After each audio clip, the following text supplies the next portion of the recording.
Hello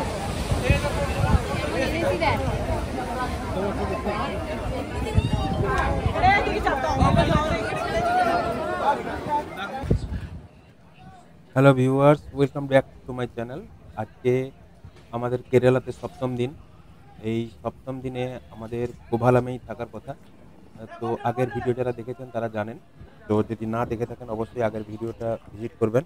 আমি প্রথমেই বলেছি আমার এই কেরালার যতগুলো সিরিজ তৈরি হচ্ছে এর একটাই কারণ, আমরা যারা ওয়েস্ট বেঙ্গল থেকে কেরালা ভিজিট করতে যাই তো আমরা জানি না যে কেরালার কি কি জিনিস দেখানো হয়। তো আমি একটা ট্রাভেল এজেন্টের সঙ্গে গিয়েছিলাম, তো তারা কি কি জায়গা ঘোরায়, কোথায় কত নাইট রাখে, হোটেল কেমন স্ট্যান্ডার্ডের হয়, রোড কেমন, সেগুলো সম্পর্কে সম্যক ধারণা দেওয়ার জন্যই আমি এই চ্যানেলে ভিডিওগুলো আপলোড করছি, যাতে আপনাদের পরে ভিজিট করতে সুবিধা হয়।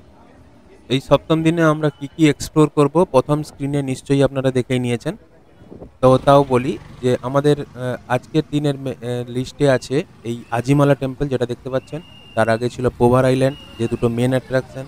এটা ছাড়াও যেটা সব থেকে বড় অ্যাট্রাকশন ছিল, ঠিক ভোর ভোর উঠে আমাদের পদ্মনাথ স্বামী টেম্পলে ভিজিট করা। তারপরে যেটা ছিল দুপুরে আমরা পুরো কেরালাতে, যদিও কেরালা পাহাড় এবং সমুদ্রের সংযোগস্থল, আমাদের এখনও সমুদ্রে স্নান করা হয়নি, তো এখানেই আমরা ফার্স্ট সমুদ্র স্নান সারবো। তারপরে খাওয়ার পরে জাস্ট সেকেন্ড হাফে আমরা যাব পোভার আইল্যান্ড প্রথম, তারপরে আঞ্জিমালা ভিজিট করে আমরা রাত্রে হোটেলে ফিরবো। পোভারের ভিডিওটি আপনারা পরের ভিডিওতে দেখতে পাবেন, আমার তার জন্য চ্যানেলটি ফলো করে রাখুন। এই ভিডিওতে পোভার ছাড়া বাকি যে জায়গাগুলো আমরা ভিজিট করেছি, যেমন এই আজিমালা শিবা টেম্পল এবং পদ্মনাথ স্বামী টেম্পল এবং সমুদ্রের সি বিচে স্নানের ব্লগ, এটা আমরা এই ভিডিওতে কভার করেছি। পোভার আইল্যান্ডটা এতটাই সুন্দর যে পুরোটা যদি অ্যাড করা হয় ভিডিওটা অনেক বড় হয়ে যাবে, সেজন্য ওটার জন্য একটা আলাদা ভিডিও বানিয়েছি। তো সেটা আপনারা আমার চ্যানেলটা ফলো করে দেখতে পাবেন পরের ভিডিওতে। এই আজিমালা টেম্পলটি তার বিশাল মূর্তি এবং একদম সমুদ্রের ঠিক পাড়েই এবং শান্ত পরিবেশের জন্য পর্যটক এবং ভক্তদের কাছে খুবই জনপ্রিয়। সেই জন্য প্রতিদিন বিকালে এখানে প্রচুর ভক্তের সমাগম ঘটে, আপনারা দেখতেই পাচ্ছেন। যেমন আপনাদের আগের কোভালামের ভিডিওতেই বলেছি, কোভালামে প্রায় 4-5টি সি বিচ আছে, তার মধ্যে একটা সি বিচেই এই আজিমালা শিবা টেম্পলটি অবস্থিত। এই টেম্পলটি কমপ্লিট হয়েছে এখানে তৈরি করা 2020-21 সালের দিকে। 2014 সাল থেকে এর নির্মাণ শুরু হয়েছিল। তার আগে যারা কেরালা এসেছেন এই সৌধটি দেখেননি। এটাই কেরালার সব থেকে উচ্চতম শিবের মূর্তি। এর উচ্চতা প্রায় 58 ফুট, মানে প্রায় 18 মিটার। এটার শিবটাকে দেখতে চুলটা উড়ছে পিছন দিকে দেখতেই পাচ্ছেন, এবং মাথাতে গঙ্গাকে ধরে রেখেছে, এরকমই একটি মূর্তি আপনারা দেখতে পাচ্ছেন এখানে।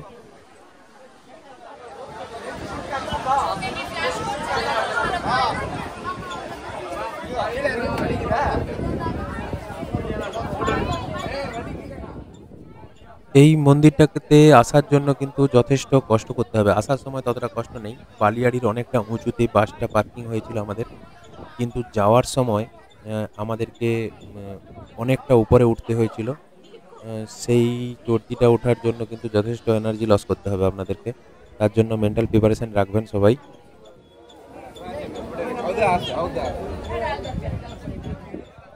এইটা হলো মন্দিরটা, এখানেই পুজো হচ্ছে। পুজোতে ফটোগ্রাফি নিষেধ, বাকি সমস্ত জায়গাতেই ফটোগ্রাফি অ্যালাউড। ওই সামনের মন্দিরটাতেই একমাত্র ফটোগ্রাফি বারণ আছে।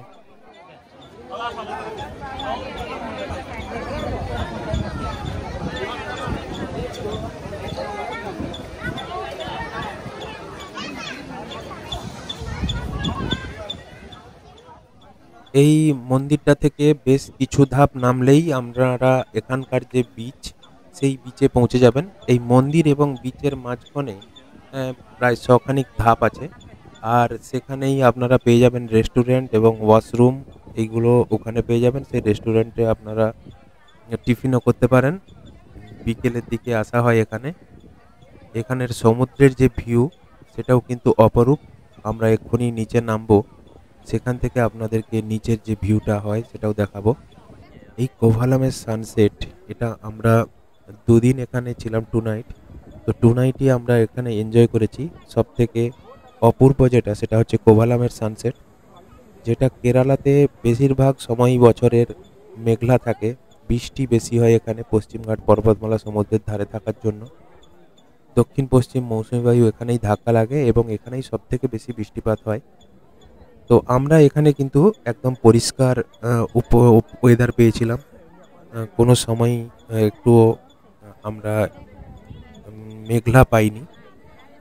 সেই জন্য আমরা কেরালাটাকে একটু অন্যভাবে এক্সপ্লোর করেছি। মেঘলা কেরালাকে পাইনি, কিন্তু কেরালার সবথেকে ভালো রূপ কিন্তু বৃষ্টিতেই হয়। আমরা মুন্নারে বৃষ্টি মিস করেছি, মেঘ মিস করেছি। ওখানে কিন্তু একদম রৌদ্রকিরণোজ্জ্বল ওয়েদার ছিল। আপনারা কমেন্ট করে জানাবেন আপনারা যখন কেরালা ভিজিট করছেন তখন ওয়েদারটা কী রকম ছিল। এরকম সানি ডে ছিল না ক্লাউডি ডে ছিল।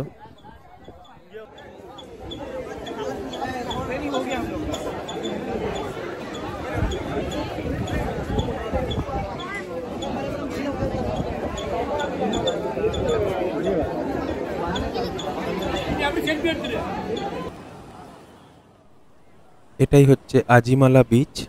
আপনাদেরকে বলেছিলাম আজিমালা বিচটাও খুব সুন্দর। একদম রাঙানো দিগন্ত, সঙ্গে সমুদ্র এবং পাশে শিবা টেম্পল, পাহাড়ি পরিবেশ, একদম টিপিক্যাল কেরালা ভিউ।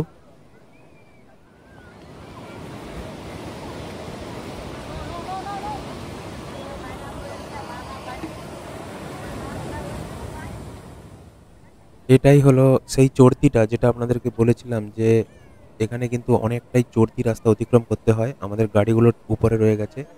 এই উপরের গাড়ি পার্কিং থেকে আজিমালা শিবা টেম্পল পর্যন্ত আসার সময় কোনো প্রবলেম নেই, কিন্তু যাওয়ার সময় যথেষ্ট প্রবলেম। পদ্মনাথ স্বামী টেম্পলে আমরা লাইন দিয়েছিলাম ভোর 5টা থেকে। তার আগে আপনাদেরকে এখানে পৌঁছাতে হবে। এই পাশের যে ঘরগুলো দেখছেন এখানে স্নানঘর এবং জুতো রাখা, মোবাইল রাখার ঘর আছে। সেখানে আপনাদেরকে কুপন করে সেগুলো জমা দিতে হবে। জমা দেওয়ার পরে আপনাদেরকে মন্দির ভিজিট করতে হবে। আমরা 9টার মধ্যে ভিজিট করে ফেলেছিলাম। ওভার আইল্যান্ড এবং কেরালা সিরিজের জন্য নিচের আইকনগুলি ক্লিক করুন।